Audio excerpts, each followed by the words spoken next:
یخادعون اللہ والذین آمنوا وما یخدعون الا انفسهم، وہ دھوکہ دینے کی کوشش کر رہے ہیں اللہ کو اور اہل ایمان کو۔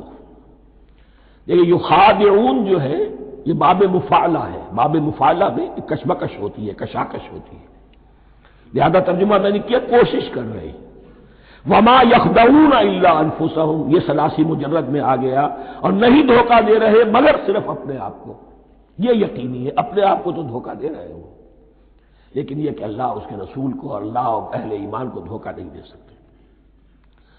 سورہ نساء کی آیت نمبر 142 میں یہ کھل کر منافقین کے بارے میں یہی الفاظ آئے ہیں، ان المنافقین یخادعون اللہ وهو خادعهم، یقیناً منافقین جو ہے وہ اللہ کو دھوکہ دینے کی کوشش کر رہے ہیں اور اللہ انہیں دھوکہ دے رہا ہے۔ وما یشعرون، انہیں اس کا شعور نہیں ہے۔ یہ بہت اچھی طرح نوٹ کر لیجیے، منافقین کی بھی اکثریت وہ تھی جنہیں اپنے نفاق کا شعور نہیں تھا، وہ اپنے تئیں سمجھتے تھے اپنے آپ کو مسلمان، وہ کہتے تھے یہ بے وقوف لوگ ہیں، محمد رسول اللہ کے بارے میں کہتے تھے یہ خام خواہ جو ہے انہوں نے لڑائی بھڑائی مول لے لی ہے اہل مکہ کے ساتھ، کیا ضرورت ہے، امن کے ساتھ جو ہے بات کرنی چاہیے۔ وہ سمجھتے تھے کہ ہم خیر خواہ ہیں، ہم بھلی بات کہہ رہے ہیں، یہ بیوقوف لوگ ہیں، دیکھتے نہیں کہ کس سے ٹکرا رہے ہیں، ہاتھ میں اسلحہ نہیں ہے اور لڑائی کے لیے جا رہے ہیں، تو بے وقوف تو یہ ہے۔ لیکن وہ سمجھتے تھے کہ ہم تو بڑے مخلص ہیں، ہم مصلح ہیں، تو ما یشعرون بہت ضروری ہے۔ بعض لوگ منافق ایسے بھی تھے کہ جو اسلام میں داخل ہی ہوتے تھے دھوکہ دینے کی خاطر، اور ان پہ پہلے دن سے واضح ہوتا تھا کہ ہم مسلمان نہیں ہیں، ہم نے اسلام کا لبادہ اوڑھا ہے صرف دھوکے کے لیے۔ اس کا ایک ذکر سورہ آل عمران میں آئے گا، لیکن اکثر و بیشتر منافقین دوسری طرح کے تھے جنہیں اپنے نفاق کا شعور حاصل نہیں تھا۔ فی قلوبہم مرض، ان کے دلوں میں ایک روگ ہے، بیماری ہے۔ یہ روگ اور بیماری کیا ہے؟ ایک لفظ میں اس کو تعبیر کیا جائے کردار کی کمزوری، ویکنس آف کیریکٹر۔ ایک شخص وہ ہوتا ہے کہ جو سمجھتا ہے یہ حق ہے، حق سے بعد آباد، اب جو ہو سو ہو۔ ایک حق کو حق پہچان کر رد کر دیتا ہے، وہ کافر ہو گیا۔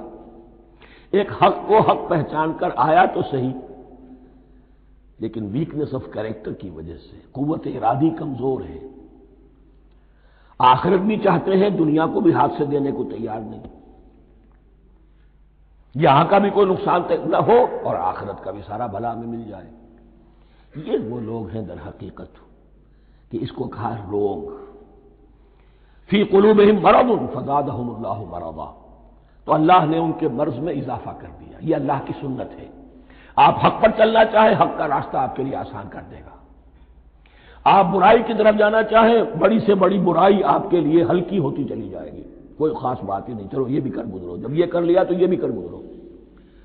اور اگر آپ بین بین لٹکنا چاہیں تو اللہ اسی پہ چھوڑ دیتا ہے، ٹھیک ہے آپ سمجھتے ہیں ہم کامیاب ہو رہے ہیں، ہم نے مسلمانوں کو بھی دھوکہ دے لیا، وہ ہمیں مسلمان سمجھتے ہیں، اور یہودیوں کو بھی دھوکہ دے لیا، وہ سمجھتے ہیں کہ ہم ان کے ساتھی ہیں، تو سمجھا کامیاب ہو رہے ہیں، حقیقت میں کامیابی نہیں۔ فی قلوبہم مرض فزادہم اللہ مرضا ولہم عذاب علیم بما کانوا یکذبون، اور ان کے لیے تو دردناک عذاب ہے۔ عذاب عظیم کا لفظ آیا تھا اوپر کفار کے لیے، وَلَهُمْ عَذَابٌ عَظِيمٌ، 7ویں آیت ختم ہوئی، اور عذاب علیم کا لفظ آیا یہاں، ان کے لیے دردناک المناک عذاب ہے، بما کانوا یکذبون، بسبب اس جھوٹ کے جو وہ بول رہے تھے۔